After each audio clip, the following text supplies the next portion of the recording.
Olá pessoal, tudo bem? Bom, hoje a gente vai dar sequência à aula sobre a história dos Estados Unidos, né? A aula 2, trabalhando dois acontecimentos históricos importantíssimos: a Marcha para o Oeste e a Guerra Civil, também conhecida como Guerra de Secessão, entre Norte e Sul dos Estados Unidos. Bom, primeiro ponto, né?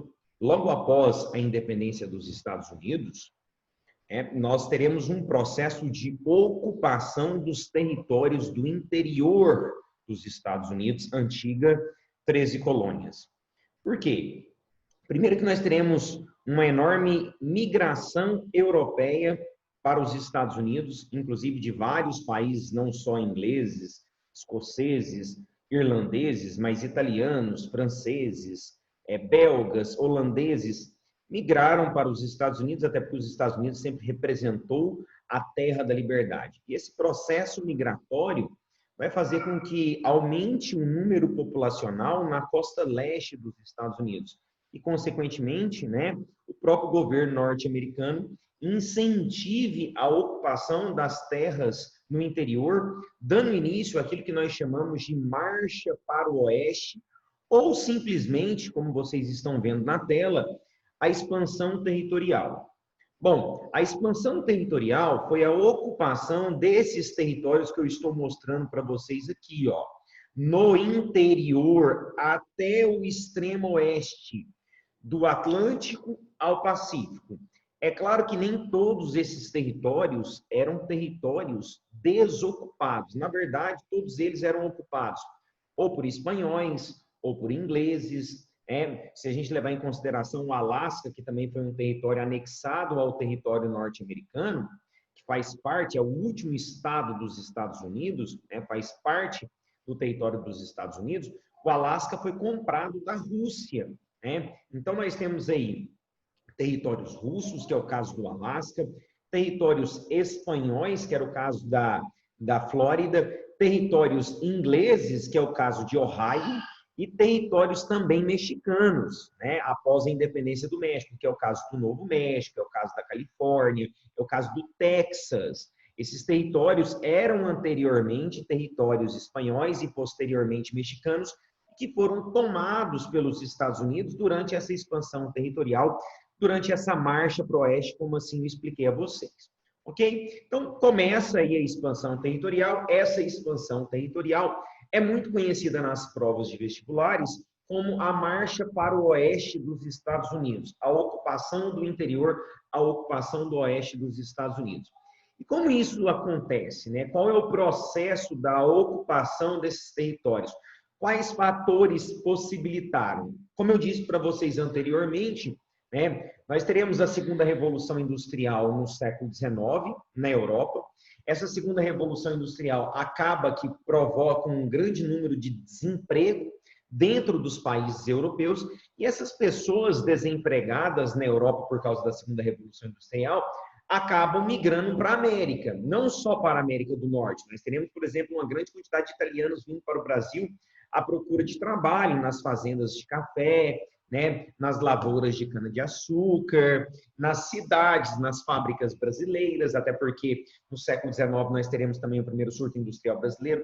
E no caso dos Estados Unidos, eles foram para os Estados Unidos à procura também de terras, à procura de prosperidade, à procura do famoso sonho americano, e aí eles acabaram participando da marcha para o oeste. Então nós temos vários fatores, desde os cercamentos lá no século XVII, que provocam alto desemprego, desde a dificuldade financeira provocada pela Revolução Industrial, que gera muito desemprego, que gera muita desigualdade social, a mecanização do campo, que vai acabar diminuindo a quantidade de trabalhadores no campo, e a forte imigração dos irlandeses, dos escoceses, e até ingleses, franceses, holandeses, pessoas de toda a Europa acabam migrando para os Estados Unidos. Inicialmente, descendo nos portos da costa leste dos Estados Unidos. O principal porto daquela época era o Porto de Boston. A maioria desses imigrantes chegam através do Porto de Boston. Agora, Com a descoberta do ouro na Califórnia, com a descoberta do ouro no interior das 13 colônias, no interior do atual Estados Unidos, né? Com a construção das ferrovias que ligariam o Atlântico ao Pacífico, tudo isso fez com que intensificasse a ocupação do interior dos Estados Unidos, aonde nós chamamos de Oeste. A ocupação de todo o território do Oeste. Isso começa já no início do século XIX e vai percorrer todo o século XIX. Essa ocupação vai ser intensa durante todo o século XIX dentro dos Estados Unidos. Agora, existem também algumas justificativas que eram dadas pelo próprio governo dos Estados Unidos para a ocupação desse território, que muitas vezes também era território indígena. Então, nós temos a presença de russos e dos russos, né? Os Estados Unidos comprou o território, a presença dos espanhóis, que também o território foi comprado, que é o caso da Flórida, a presença de franceses, que já tinham sido inicialmente expulsos na Guerra dos 7 Anos, nós trabalhamos na primeira aula, a presença também de ingleses na região de Ohio, que acabaram cedendo o território para os Estados Unidos, a presença de mexicanos após a independência do México, que é o caso do Novo México, Califórnia, Arizona, Texas, e também temos a forte presença indígena. Um dos grandes obstáculos encontrados pela população dos Estados Unidos era a resistência indígena no interior dos Estados Unidos. Por quê? O interior, ele naturalmente era território indígena. Nós tínhamos dezenas, centenas de tribos indígenas resistentes à ocupação dos norte-americanos. E o governo, ele teve que desenvolver uma justificativa para então acalmar a população e explicar por que o interior estava sendo ocupado. E a justificativa religiosa foi clara. Ela foi chamada de Destino Manifesto, onde o próprio governo determinou que Deus tinha escolhido a população estadunidense para ocupar os territórios do Oeste, ocupar os territórios indígenas e civilizar a população nativa, civilizar a população indígena, levando sim a palavra de Deus, levando religião para esse povo que era considerado pagão, né? Então eles eram escolhidos por Deus, destinados por Deus para civilizar a população indígena, mas na verdade provocaram um enorme massacre dessa população. Foi literalmente um enorme genocídio. Para vocês terem uma ideia, a violência aplicada pelo governo norte-americano, pela população norte-americana e por aqueles que ocuparam o Oeste contra a população indígena foi muito maior do que a violência aplicada pelos portugueses em território brasileiro. Eles não escravizavam, até porque o objetivo não era obter escravos indígenas. Nós não temos relatos históricos, documentações históricas que comprovem a escravidão indígena na América do Norte. Porém, eles massacraram essa população indígena que resistia muito mais forte, por exemplo, do que as tribos que viviam no Brasil, né? Eles não tinham um grande império, como acontecia nas colônias espanholas, astecas, maias e incas, porém, já utilizavam armas de fogo que eles tinham comercializado com os franceses ou com os próprios ingleses e resistiram violentamente à ocupação dos Estados Unidos, o que infelizmente acabou provocando um genocídio, um massacre da população indígena, e de Deus eles não levaram nada, levaram sim, foi um processo de dominação, um genocídio, um massacre da população nativa no interior dos Estados Unidos, onde nós chamamos de Oeste. Além disso, existia também, né, a justificativa política, que era a doutrina Monroe, de Harry Monroe, que significa América para os americanos, devemos ocupar os territórios americanos, né? E com isso, eles iniciaram todo um processo de ocupação de boa parte do território que é atualmente o território dos Estados Unidos. Como eu disse para vocês anteriormente, apenas a região litorânea, as 13 colônias, inicialmente eram território dos Estados Unidos. De 13 estados passaram a ser 50 estados. Mais do que triplicou o território dos Estados Unidos, até porque ficou de fato muito maior, ligando o Oceano Atlântico até o Oceano Pacífico, Tanto é que um dos objetivos da Marcha para o Oeste era justamente a construção da ferrovia Atlântico-Pacífico, que ligasse os dois Atlânticos, os dois oceanos, e dinamizassem o comércio, a economia e a indústria dos Estados Unidos, até porque eles já passavam por um processo industrial, principalmente os estados do norte próximos a Massachusetts. Ok? Bom, uma lei foi criada, a Lei de Terras, que significava o seguinte: se eles produzissem 160 acres de algodão ou qualquer gênero agrícola, o principal produto que era produzido no interior era o algodão, até porque a Revolução Industrial dos Estados Unidos, inicialmente, foi apenas têxtil.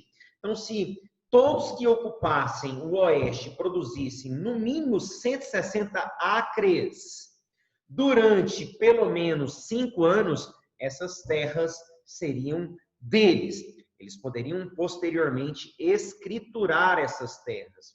Então, o governo basicamente doou as terras, mas tendo, obviamente, a garantia que essas terras seriam cultivadas, produtivas, até porque o objetivo era, além de explorar o ouro na região da Califórnia, anteriormente território mexicano, eles queriam aumentar também a produção agrícola, principalmente de algodão, já que os Estados Unidos, como eu disse para vocês anteriormente, passava por um processo industrial.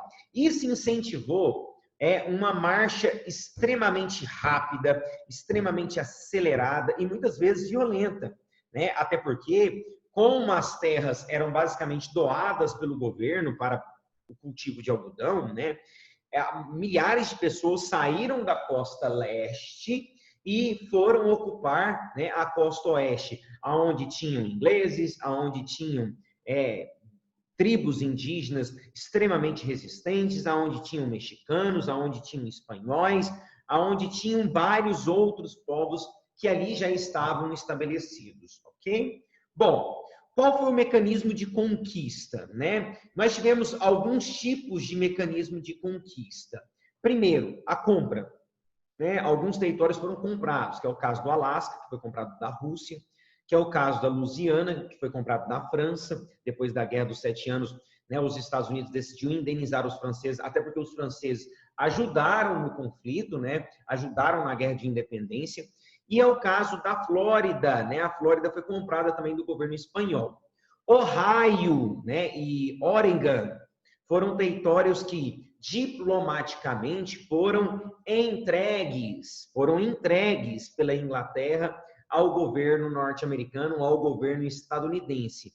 Agora, muitos territórios, como, por exemplo, Nevada, Califórnia, Arizona, Texas, Novo México, esses territórios foram tomados através de conflitos militares pelos Estados Unidos. Foram violentamente tomados dos mexicanos. E não podemos esquecer o território indígena, as reservas indígenas. O interior dos Estados Unidos era muito ocupado por milhares de tribos indígenas. E eles foram os grandes perdedores, porque perderam suas terras e foram massacrados. Cria-se até o discurso nos Estados Unidos que índio bom nos Estados Unidos era índio morto, né? E eles provocam, de fato, um massacre dessa população nativa, um massacre dessa população indígena. Aqui nesse mapa vocês vão entender bem, né, esses territórios ocupados. Olha aqui, ó. Então, aqui de roxo era o território inicial das 13 colônias, né? Era o território primitivo das 13 colônias. A Flórida foi, então, comprada da Espanha em 1819, no século XIX. O Texas, tomado em 1845. A região da Califórnia, que em 1848 também foi tomada, inclusive, os norte-americanos encontraram e exploraram ouro nessa região. Aqui na região sul da Califórnia também foi adquirido em 1853, né? A região aqui do oeste foi conquistada em 1825, é o primeiro território que eles iniciam o processo da marcha para o oeste. Oregon foi cedido pela Inglaterra em 1846, o Alasca foi comprado, né, dos russos posteriormente, e em 1803, né, Louisiana foi adquirido pelos pelos norte-americanos, pagando a indenização aos franceses. Na verdade, os franceses já tinham sido expulsos desse território já há algum tempo, na Guerra dos Sete Anos, né, que acabou em 1763, eles assinaram o Tratado de Paris nesse ano, porém, como os franceses ajudaram os norte-americanos na Guerra de Independência, eles decidiram indenizar os franceses para que eles não tivessem prejuízo cedendo esse território. Gente, observem o quanto há uma enorme ampliação do território dos Estados Unidos com o processo da Marcha para o Oeste em todo o século XIX, percorrendo todo o século XIX. Agora, nós temos consequências disso, né? A primeira consequência que eu quero citar, que nem está aí na tela, você vai colocar aí no seu caderninho, a primeira consequência foi o massacre da população indígena no interior dos Estados Unidos, né? As reservas foram ocupadas violentamente, baseada no Destino Manifesto, baseada na doutrina Monroe, mas houve um verdadeiro genocídio da população indígena, que sem preocupar com seus territórios, sem preocupar com as suas diferenças culturais, eles dominaram e massacraram essa população, tirando seus territórios e tirando a sua fonte de vida, que era justamente a terra. Bom, segunda consequência, um grande desenvolvimento econômico, um grande desenvolvimento agrícola, um grande desenvolvimento comercial e, em consequência disso, um grande desenvolvimento industrial, principalmente dos estados do norte. Massachusetts passa a ser o estado mais rico e mais poderoso dos Estados Unidos, porque vai ser lá onde nós teremos as primeiras indústrias e o início do processo industrial dos Estados Unidos.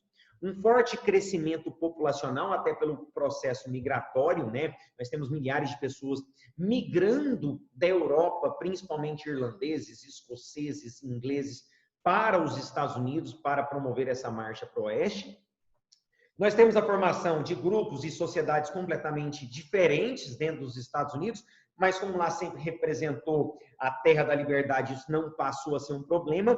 E aí nós teremos o aumento da rivalidade entre Norte e Sul. Norte que passa a desenvolver uma forte burguesia industrial e comercial, e o Sul que continua, produzindo algodão em grande escala, porém impedido de exportar essa produção para a Inglaterra, como assim era lucrativo para os estados do Sul. Então, intensifica a rivalidade entre Norte e Sul. E a intensificação da rivalidade entre Norte e Sul vai acabar provocando a Guerra Civil, também conhecida como Guerra de Secessão. Guerra Civil, também conhecida como Guerra de Secessão, entre 1861 e 1865. Na época, o presidente recém-eleito era Abraham Lincoln, que acaba iniciando um processo de abolição da escravatura dentro dos Estados Unidos, ou seja, inicia um processo de votação para abolir a escravidão nos Estados Unidos, o que vai acabar aumentando ainda mais as rivalidades entre Norte, região mais industrializada, e Sul, região mais aristocrática, o que vai acabar, então, provocando essa guerra civil, uma das piores guerras vivenciadas pelo povo estadunidense. Aqui de vermelho eu coloco os estados da União, os estados da União, que são os estados do Sul, e aqui de azul os estados confederados. O azul claro eram estados escravistas que mantinham ao lado da União. Os estados brancos eram territórios posteriormente elevados à categoria de estados, mas vai ser só posteriormente elevados à categoria de estados e não participaram dessa guerra civil. A guerra foi principalmente entre os estados de azul, do norte, contra os estados de vermelho, do sul. Os estados aqui centrais eram estados que possuem escravos, porém acabaram lutando ao lado da União, ao lado de Abraham Lincoln, que acabou vencendo a Guerra Civil e abolindo a escravidão dentro dos Estados Unidos. Bom, nós temos aqui grandes diferenças entre Norte e Sul. O Norte era mais comercial, mais industrializado e a favor do fim da escravidão nos Estados Unidos. O Sul era mais aristocrático, dependia da produção em grande escala de algodão, era agrário, era de grandes latifúndios e dependia muito da mão de obra escrava africana.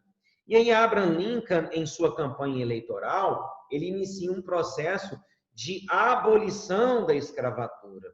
E além disso, assim que ele assume o governo, ele vai iniciar um forte protecionismo alfandegário. na expectativa de desenvolver o comércio e a indústria interna nacional, ele vai iniciar um processo de protecionismo alfandegário, que vai acabar prejudicando a exportação de algodão do sul, dos estados do sul, onde tinham os grandes latifúndios de algodão. E isso cada vez mais foi intensificando a rivalidade entre eles. E tudo acaba, né, chegando na questão escravista. Quando Abraham Lincoln, presidente recém-eleito, propõe a votação da emenda 13. O que seria, Calef, a emenda 13? A emenda constitucional dos Estados Unidos. Os Estados Unidos só teve uma constituição, a de 1787, que foi promulgada, e de lá para cá nós não tivemos nenhuma outra constituição dentro do território dos Estados Unidos, porém, muitas emendas constitucionais. Talvez a mais importante é a emenda 13, que determinava o fim da escravidão nos Estados Unidos. Só que Abraham Lincoln, ele inicia um processo de votação no Senado para a aprovação da emenda 13, e os estados do Sul, os estados do Sul acabam declarando a sua separação, a sua emancipação, inclusive com um novo presidente, e uma nova bandeira. Olha aqui na tela, vocês vão enxergar a bandeira dos Estados Confederados do Sul, que era a bandeira da independência dos Estados Confederados do Sul, ok? Tranquilo? E aqui a bandeira dos Estados Unidos, que representava o norte. Show de bola, gente? Bom, quais são os fatores, então? Os fatores que levaram a essa guerra civil. Primeiro, o compromisso do Mississippi, Missouri, também conhecido como a linha do Mississippi. O que determinava isso? Abraham Lincoln determinou que todos os escravos que conseguissem atravessar a linha do Mississippi em direção ao norte, aos estados do norte, seriam libertados quando chegassem ao norte. E muitos escravos começam a fugir das fazendas em direção ao norte, começam a enfrentar os seus senhores em direção ao norte, o que acabou provocando vários conflitos dentro das fazendas de latifúndios no sul dos Estados Unidos, gerando uma forte rivalidade entre norte e sul. Rivalidade que já vinha desde as tarifas alfandegárias, desde a emenda 13 e desde o processo abolicionista. Cada estado propunha o seu tipo de mão de obra, e os estados do norte, com intensa atividade comercial e também industrial, queriam o fim da escravidão. E foi aí que o Partido Republicano cria todo esse processo que eu disse a vocês, esse processo abolicionista. E quando Abraham Lincoln ganha as eleições de 1860, quando ele ganha as eleições de 1860, ele já vem com toda a vontade para aprovar também a emenda 13. Já Jefferson Davis, que era o candidato dos estados do Sul, dos Estados Confederados do Sul, acaba não aceitando a vitória de Abraham Lincoln, com o apoio dos oligarcas do Sul, e a Inglaterra também, que meio que por detrás apoiando os estados do Sul, porque a Inglaterra queria o controle da produção e exportação de algodão do Sul. Jefferson Davis declara a separação, a emancipação, a existência de um novo país, que vai ser chamado de Estados Confederados, e ele vai se tornar o presidente dos Estados Confederados, iniciando em 1861 a Guerra Civil entre Norte e Sul. Em 1863, a emenda 13 foi aprovada pelo Senado norte-americano. A emenda 13 foi aprovada, foi abolida a escravidão em todo o território dos Estados Unidos, porém a Guerra Civil ainda não tinha acabado. A Guerra Civil vai até 1865.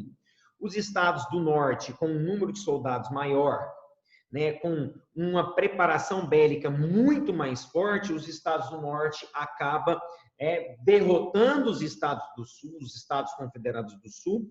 Jefferson Davis acaba sendo derrotado em 1865 por um número menor de soldados, menos preparados belicamente, Até muitos negros ex-escravos lutaram pelo exército do norte, pelo exército da União. E aí, acaba que em 1865 nós teremos a vitória do norte. A vitória do norte vai intensificar o processo de industrialização, vai intensificar o processo de ocupação do oeste, a construção de ferrovias, aumenta o processo migratório, aumenta a população e vai ser só uma questão de consequência para que então os Estados Unidos se transformem em uma das maiores potências econômicas do mundo. O Sul acaba criando uma enorme rivalidade com os Estados do Norte, rivalidade que existe, inclusive, até hoje.